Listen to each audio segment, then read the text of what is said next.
Everybody, welcome to Sports. I'm Ricardo, Lightbourn. This one goes on tonight to Stephen Burrows Jr. and the guys on there at Reese's talking smack last night. And my good friend Adam Campbell over there. Somewhere, somehow, they were hoping, but it didn't happen. Game 7 will be coming your way, guys. Well, the Freeport Rugby Club is the venue for the Jack Hayward Soccer Camp. Megan Shepard stopped by today just to get an idea of what the kids are doing for the rest of the week.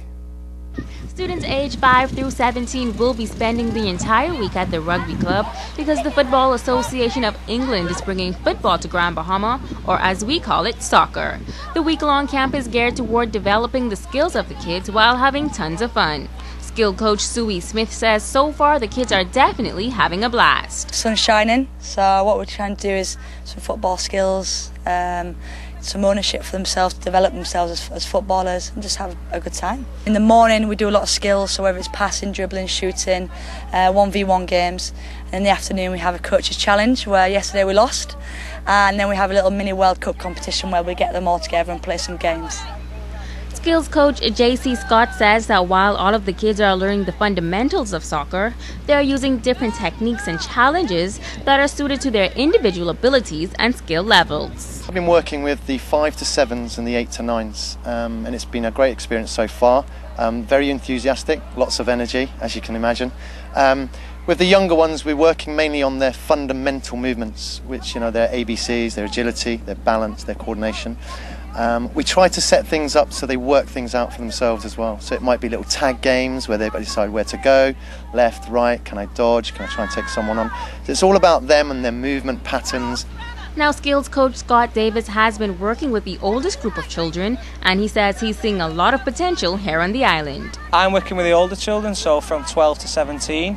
My experience so far has been really good. We try to give the children a lot of ownership and do a lot more teamwork-based stuff, because that's what they want to do, and try and create sessions that look more like football matches rather than the traditional drills that you generally see. But energy levels are high. We start with real high intensity, and then by lunchtime they really need a break, but so far so good.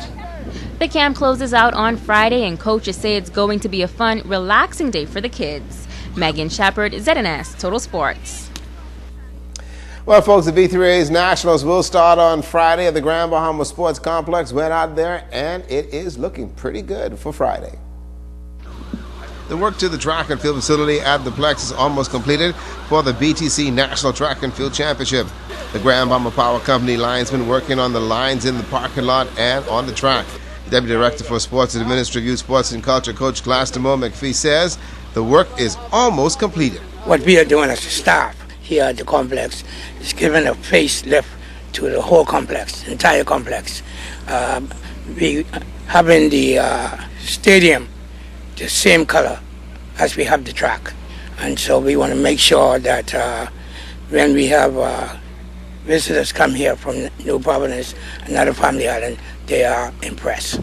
The grandstands at the stadium received a facelift and the grounds brought up to speed, says Coach. Let me say thank you to Kim Stewart and his executive, doing a great job of helping us, giving us some assistance for the bathrooms. The bathrooms are already ready to go, and so we, by now until you see everything will be done. It will be an evening event, 2 days, Friday and Saturday. Your staff is in place for the smooth running of this meet? Well, it's amazing that I only have a staff of about 3, and it was these guys who did all this work here. And so, I want to praise them and give them all the compliment that they deserve. GB3A's President Cam Stewart says the Nationals coming to Grand Bahama is a plus, and Grand Bahama's in for a treat. The bleachers are being erected and lots of seating for track fans. Grand Bahama is going to see some of our finer athletes, especially the women's division. The 100, 200, and 400 meters are going to be races that you don't want to miss. Those are going to be events that women are vying for space on the World Championship teams, and it's going to be very competitive. The grandstands are ready, the bleachers are ready, and the athletes are ready. The National starts Friday. Well, Bahamas Baseball Federation National Tournament will start tomorrow, folks. 6A divisions for you. Coach pitch minors, the majors, the juniors, high school, college, and 25 and under. They'll play over 4 days. Well, this is the 4th year the Federation brought the Nationals to Grand Bahama. BVF President Craig Kemp says it's a special thank you for the GB Port Authority and all the other sponsors that actually made it happen this year. We have changed the look of our medals. One time ago we had the round medal that spin in the middle. This time we have a medal that is somewhat new, and so we're moving with the new trend in the industry. It is a flat medal. All of the principal sponsors are on the ribbon, as you can see, and we're excited. We have our principal sponsor, the Grand Bahama Port Authority, will be displayed on every medal in the middle of the back, and then you will have the divisional sponsor, and in this case Coach Pitch, which is insurance management. You see the division, you'll have the divisional sponsor, but the principal sponsor, Grand Bahama Port Authority, will be visible on every medal and also on the ribbon. Well, after all the competition is completed with the tournament, the BBF will then turn its attention to sending 4 teams to international competition. We're sending a 9-10 national team to North Carolina, and they will be participating in the Cal Ripken championships. They are affiliated with the Freedom Farm organization.